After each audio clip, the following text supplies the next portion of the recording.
Good afternoon, everyone. My name is Suraj, and today we're going to be walking through discussion 3 from the fall 2019 semester of Data 100. I'll give you my usual disclaimer. These videos are not meant to be a substitute for in-person discussion. Rather, they're meant to be sort of a catch-up resource if you're unsure of one of the topics that we covered in discussion, or if you're studying for an exam or something. But if you have the ability to do so, I highly recommend going to an in-person discussion because you'll have a much better experience.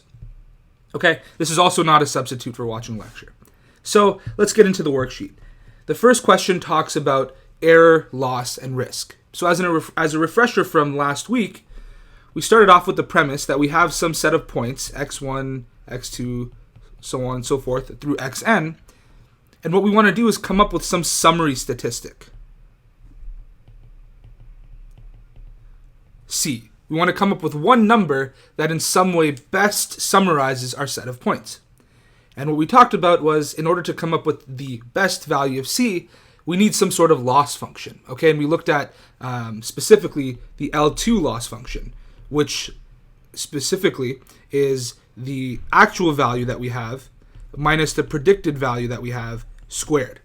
And what we did was we averaged this loss function over our entire data set. And the average of our loss function over our entire data set is called the empirical risk, right? And so our empirical risk that we looked at last week was something like this. So risk.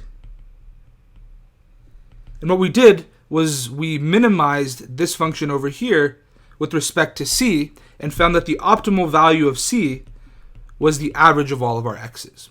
And so that's what we mean by the sample mean minimizes L2 loss, or average L2 loss. What we would now want to do this week is introduce the L1 loss function, which is just the absolute value of our actual value minus our predicted value. And we want to find the value of C that minimizes empirical risk in this case. So now the empirical risk we're looking at is 1 over n times the sum over all of our points of the absolute value of xi minus c. Now we want to find what value of c minimizes this quantity. Okay, in the L2 loss case, it was the sample mean. In the L1 loss case, what is it? Well, we're about to find out. Before we get further into that derivation, let's switch back to the worksheet really quick because the first question asks us to compare L1 versus L2 loss. Okay, and here we have the plots of two different functions. Here we have 7 minus c quantity squared. And over here, we have the absolute value of 7 minus c. So what we have here plotted is the loss function just for a single observation, for the observation x is equal to 7. Okay, and so you can see with L2 loss, the further away we are from our prediction, right, or our observation, our error grows rapidly, and it actually grows quadratically, right, because we have something squared. Okay, so the further away we are, the more and more we're being penalized, and the rate at which we're being penalized is also increasing. Okay, that's the case for squared or L2 loss. Whereas with absolute loss or L1 loss, you can see that the rate at which we're being penalized is increasing just constantly, right? So, or linearly, we could say. And so very wrong predictions aren't being penalized as much as they are in the L2 case. And so now it's up to us to come up with examples for when we'd want to use L2 loss and examples for when we'd want to use L1 loss. Okay, so a good example of when we want to use L2 loss is when we want to be really sure that our prediction is very close to the true value. And so an example of a situation in which we'd want to be very sure that our prediction is very close to a true value is in the medical setting. Right? So for example, if we have some sort of prediction technique where we're predicting whether or not some patient has a disease, well, we want to be pretty sure that they do or do not have a disease, okay, or that disease. So in that case, it would be good to use something that penalizes very large errors. Whereas we can use L1 loss in cases where errors aren't so much life or death, right? And so examples of this could be in the financial industry, where larger errors are only linearly worse than smaller errors. Or another example that a student brought up was, weather prediction. So things where larger errors aren't the end of the world compared to smaller errors, and specifically that larger errors are only linearly worse than smaller errors, as opposed to being quadratically worse in the L2 case. So those are some abstract examples of when we'd want to use L2 loss versus L1 loss. One thing I will mention is that a student brought up in discussion, well, don't we always want to come up with the very best prediction that we can? And so why wouldn't we use something like, I don't know, L100 loss, for example? And we're not quite at the stage in this class where we can answer that question completely, but later on in the course, when we talk about the ideas of generalization and the bias variance trade-off, this will become very relevant. So that's an idea to think about, and a question that will be answered later on in the course. So now let's move on to actually figuring out the optimal value of C that minimizes L1 loss. Okay, so we will roughly follow the outline that's given in the discussion worksheet, but we'll do a couple things slightly differently. Okay, but it shouldn't be too difficult to fit what we're writing down here into the mold of what's in the worksheet. Okay, so first I want to start with rewriting our loss function, the absolute value of xi minus c, as a piecewise function, right? And the reason I'm going to do that is because recall the absolute value of x is actually a piecewise function, right? There's two different cases, if x is greater than or equal to 0, and if x is less than 0. In the case where x is greater than or equal to 0, we can just drop the absolute value, right? If it's already non-negative, the absolute value is not changing anything. In the case where x is negative, though, we have to flip its sign. So we make it positive. And so in the case where x is less than 0, the absolute value of x is just negative x. So this translates to our scenario here. Our two cases instead are where xi is greater than or equal to c and where xi is less than c. And so these two cases correspond to when the thing in the absolute value is non-negative and when the thing in the absolute value is negative. Okay, so in the first case where xi is greater than or equal to c, again, we can just drop the absolute value, and so our loss function is just xi minus c. In the case where xi is less than c, we need to flip the sign of whatever's in the absolute value, so our loss function really looks like c minus xi. So that's what our loss function really looks like.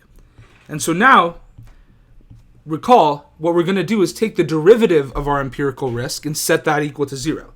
And so to do that, we're going to have to take the derivative of our loss function. Okay, and we'll have a bunch of these different pieces. And so the derivative of our loss function with respect to c will also be a piecewise function. And we'll have two cases again, one where xi is greater than or equal to c, and one where xi is less than c. In the case where xi is greater than or equal to c, the derivative of xi minus c with respect to c is just negative 1. Okay, because xi is a constant with respect to c. And in the case where xi is less than c, the derivative of c minus xi is just 1. And so now, the derivative of our loss function looks like this. And so that'll help us as we work towards finding the optimal value of c. So let's proceed. So recall our empirical risk, I'll just call it r of c, is 1 over n times the sum from I going from 1 to n of the absolute value of xi minus c. What we want to do is find the derivative of this risk with respect to c, and so that becomes 1 over n times the sum of pieces that each look like negative 1 or 1. Okay, and so to be a little more explicit, I'll write it like this. And so each piece is either equal to plus 1 or minus 1, depending on whether or not xi was greater than or equal to c or xi was less than c. Okay? How many times do we have a plus 1? Well, we have 1 every time our observation was less than c. Okay, so I can write 1 times the number of times that xi was less than c. Okay, and how many times we have negative 1? Well, we have negative 1 every time our observation was greater than or equal to c. Okay, so I can say plus negative 1 times the number of times that our observation was less than or equal to c. I believe, I reversed that last one. Great, so negative 1 times the number of times our observation was greater than c, plus 1 times the number of times our observation was less than C. Okay, and this should be set to 0.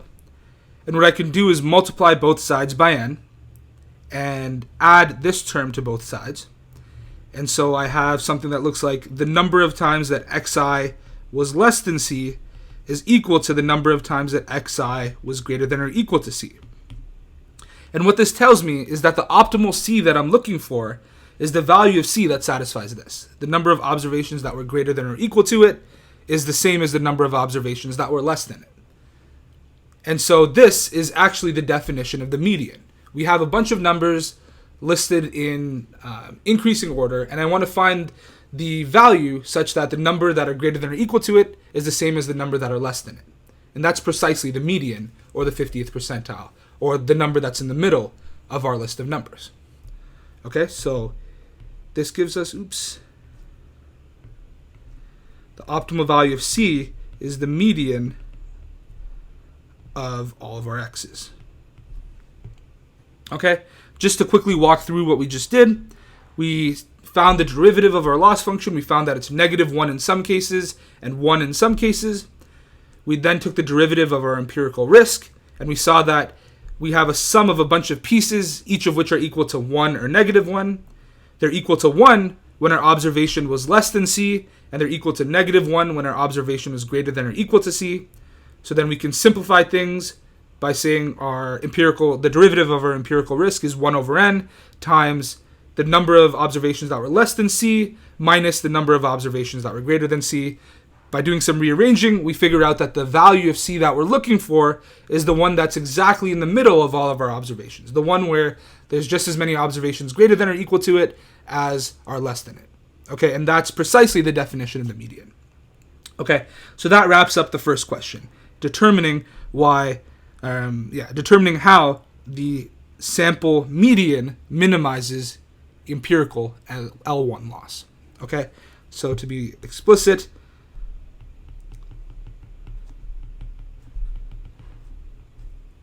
the minimizing value is C is equal to the median. Okay, so for L2 loss, the minimizing value is the mean. For L1 loss, the minimizing value is the median. Cool. So now let's move on to the second problem, which is more related to sampling and ethics. I'll let you pause and read the question prompt, but essentially what's going on is that we want to determine whether prices for groceries were higher in poorer areas of the city. And so how this study did this was that they set their sampling frame to be these 1,408 grocery stores with at least 4,000 square feet of retail space. And what they did was that they set a basket that they would go to each store that they sample and determine the price of that basket at each of these stores. Okay, and so for example, their basket could be, a loaf of bread, a pound of apples, a gallon of milk, and butter, for example, or something. And so for each store they sample, they're going to go figure out the price of this basket, and they want to compare the prices of baskets in higher income areas and lower income areas. Okay, and so what this question introduces is the idea of stratified random sampling. Right, so recall, in simple random sampling, every member of our population has an equal chance of being selected. Every member of our sampling frame has an equal chance of being selected. Okay, stratified random sampling works a little differently. And so for that, let's jump over to a quick example. Okay, so for stratified random sampling, what we do is we split up our sampling frame into what are called strata. Okay, and these have to be disjoint groups. And what we do is within each strata, we do simple random sampling. Okay, and the benefit of this is that it ensures representation from each of the strata that we create. Okay, so for example, if we want to survey all of the undergrads at Berkeley on some, pressing issues, one thing we could do is just go out, to some random undergrad classes and do a simple random sample. Okay, but we don't really know what the distribution of first years, second years, third years, and fourth years might be in our sample, and we don't really want it to be skewed heavily. What if for some reason we ended up getting a lot of juniors or a lot of freshmen, for example? If we want to ensure equal representation to some extent, what we could do is instead stratify by year, right? So create 4 strata: first years, second years, third years, and fourth plus years, and go out and simple random sample all 4 of these strata separately. Okay, so go and simple random sample some number of first years, some number of second years, some number of third years, and some number of fourth years. Okay, and what this does is that it ensures that our final sample has representation from each of these years. Another benefit of doing this is, say for example, that there just happen to not be very many first years. If we were to do just a large simple random sample across all the undergrads at Berkeley, we might not sample very many first years if there aren't that many to begin with.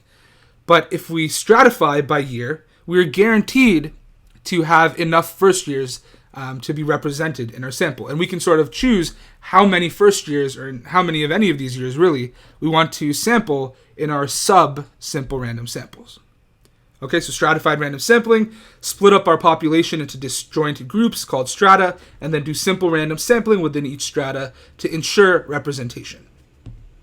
So why does this matter in the context of our question? Well, it's because we're told that they divided our stores into 3 stratas according to the median household income in the store's zip code. Okay, so now we have 3 disjoint groups, and the way we created these groups is by separating by median household income in that zip code. And what we did was we did simple random samples within all 3 of these groups. Okay, so our first question is, can you think of a reason why the researcher carried out a stratified random sample rather than a simple random sample? And it's for the reason I mentioned before. It ensures that we have representation in our sample from all household income levels. And so it ensures that we're looking at grocery stores in each of the various income levels that we're interested in studying. Okay, and so for example, if there just happen to not be that many lower income grocery stores, if we were to do a simple random sample, we might not pick up very many of those at all. But by stratifying by income level, we're guaranteed to have representation from all groups, but especially the ones that there just happen to not exist that many grocery stores for. Okay, another idea that goes into this is that suppose that for each of our 3 strata, the mean price of a basket is very different. Okay?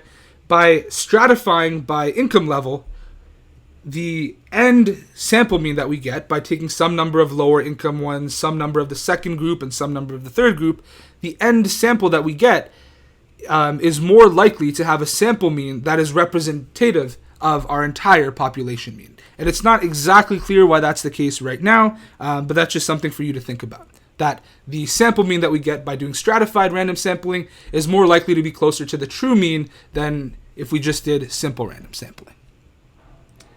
Secondly, why do you think the researcher defined the sampling frame to be food stores with at least 4,000 square feet of retail space?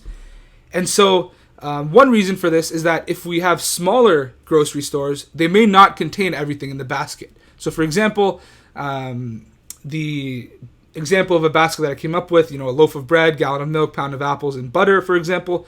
What if smaller stores don't contain apples, for example? Then we can't really use them. Okay, so by having larger stores, we're more likely to have all of the items in our basket so that it's a fair comparison.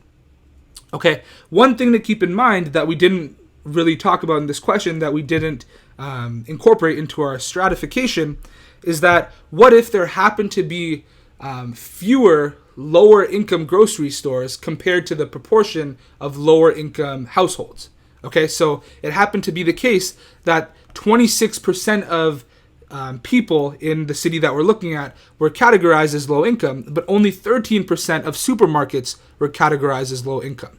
So there was less access to lower income grocery stores for the lower income population. And that's something that isn't necessarily evident even when we do the stratification. So that's just something to keep in mind. And that's sort of the human context and ethics portion of this course, where we're looking past just the statistics and we're looking at interpreting things. So that's the second problem.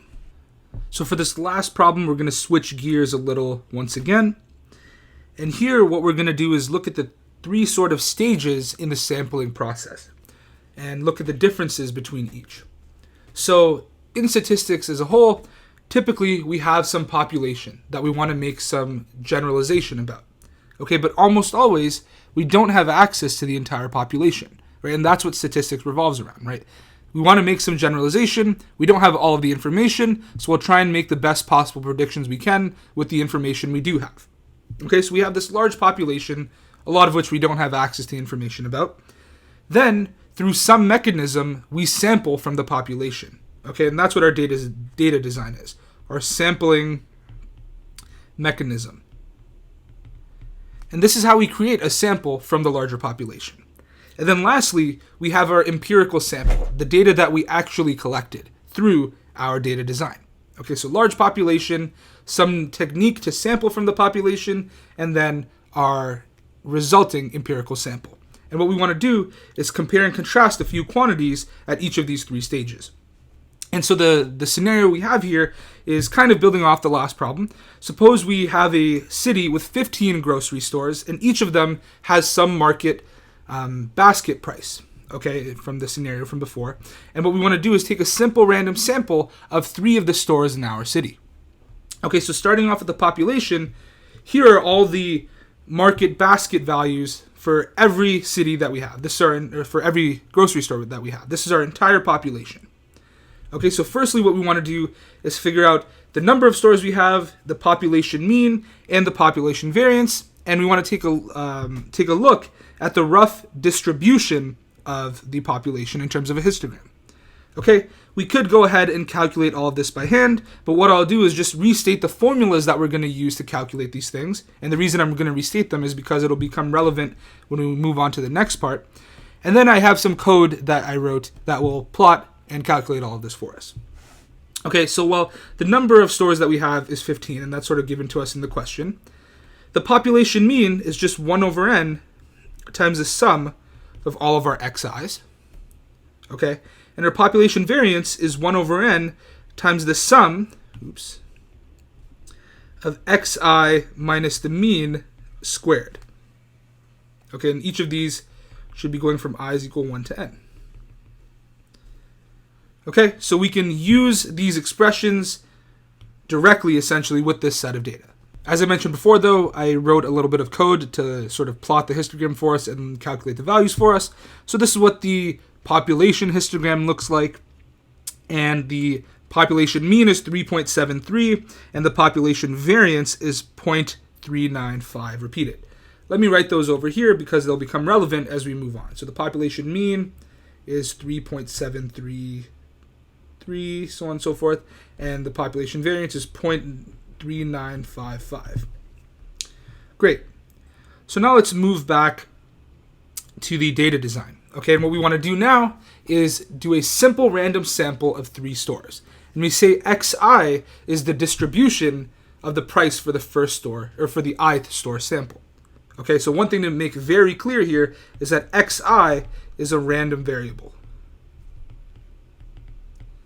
It can take on the values 3, 3.5, 4, and 5, but it's random. Okay, and that's why we're denoting it with a capital Xi, whereas these were all lowercase. Okay, because those were true values. So what's the distribution of Xi? Well, we know the values that it can take on are 3, 3.5, 4, and 5. And we know that because it's a simple random sample, each store has an equal probability of being selected. What's the probability we select a store whose price is 3? Well, we have 1, 2, 3, 4 of those, so it's 4 out of our total, which is 15. How many are 3.5? I believe it's also 4. 1, 2, 3, 4.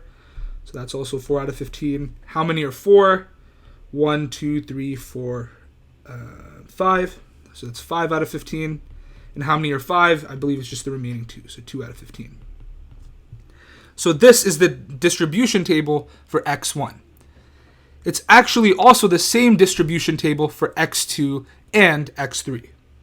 Okay, x2 and x3 have the same distribution as x1 does. Okay, so x1, x2, x3 all have the same distribution. But one thing to keep in mind is that they're not independent. Okay?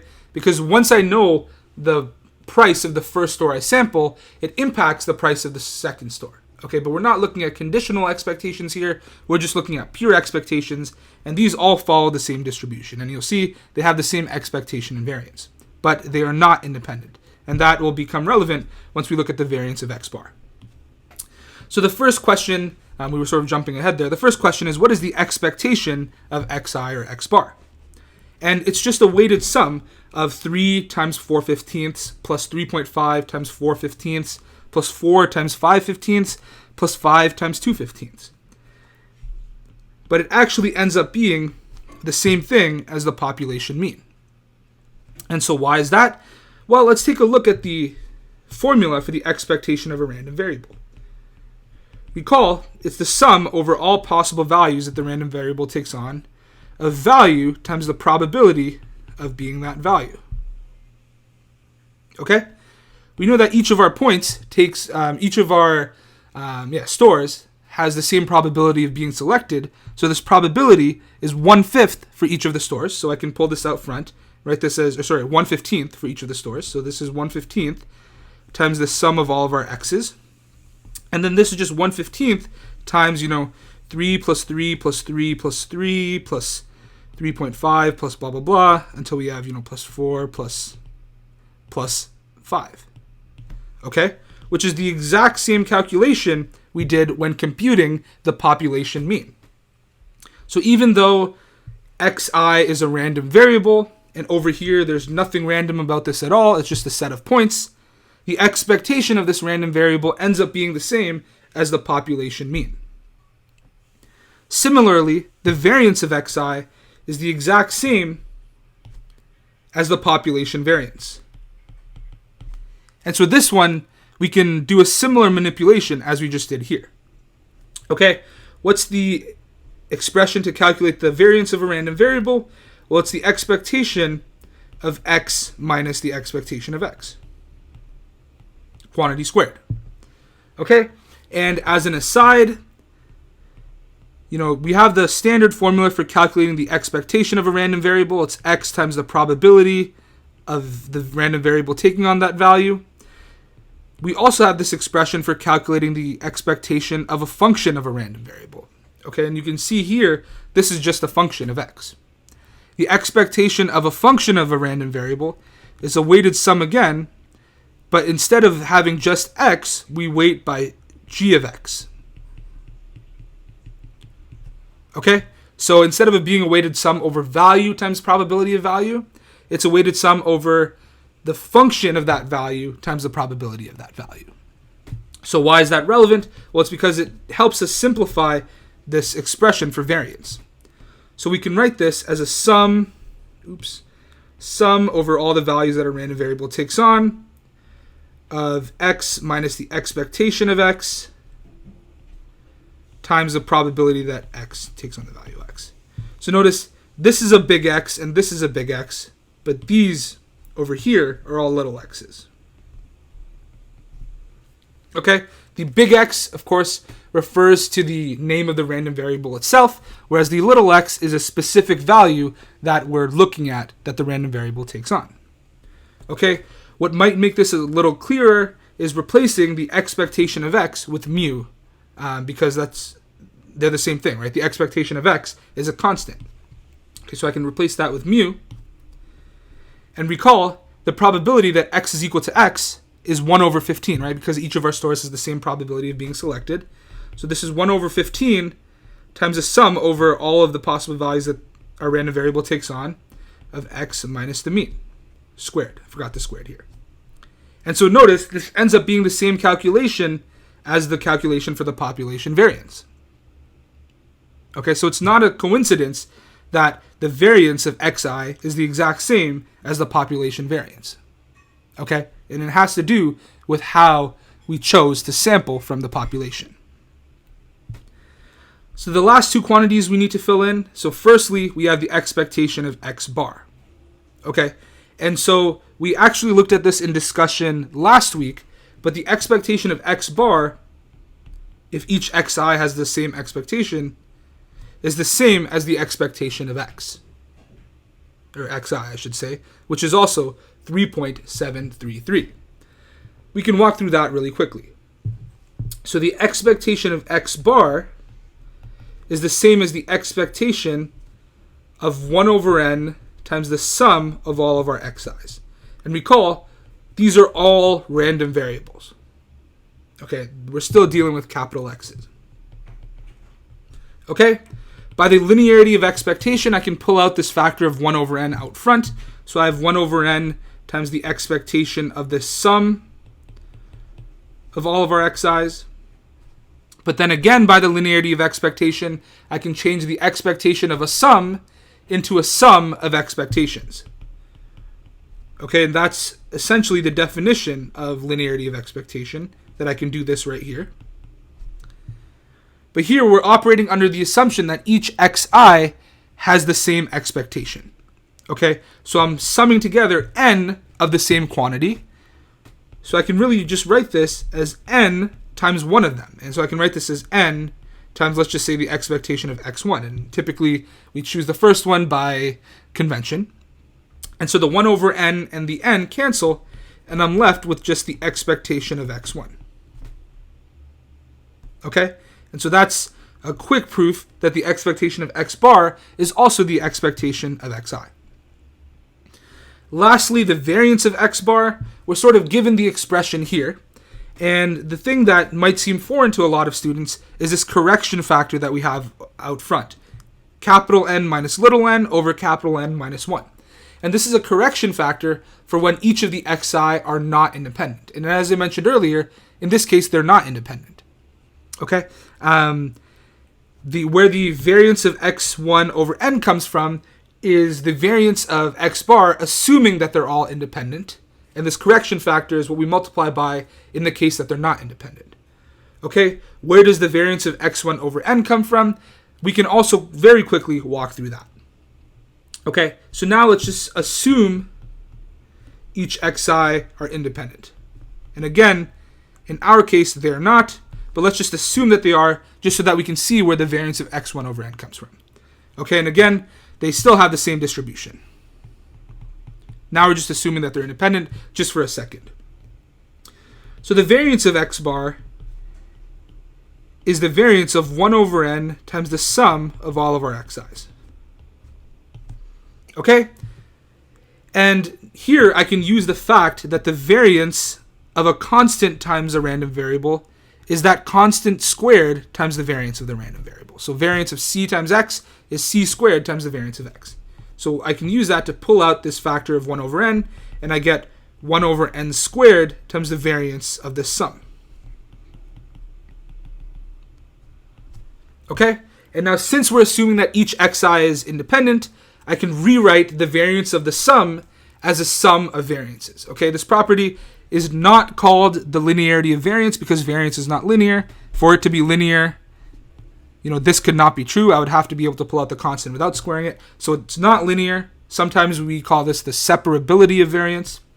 But anyways, I can write this as 1 over n squared times the sum of all of these variances. And since each of these terms, each variance of xi is the same, I'm summing over n terms that are all the same. That's the same as just having n times one of our terms. So I can write this as 1 over n squared times n times the variance of our first one, again by convention. And then the 1 over n squared times n, the n cancels with one of the n's on the denominator, and so I'm left with the variance of x1 over n.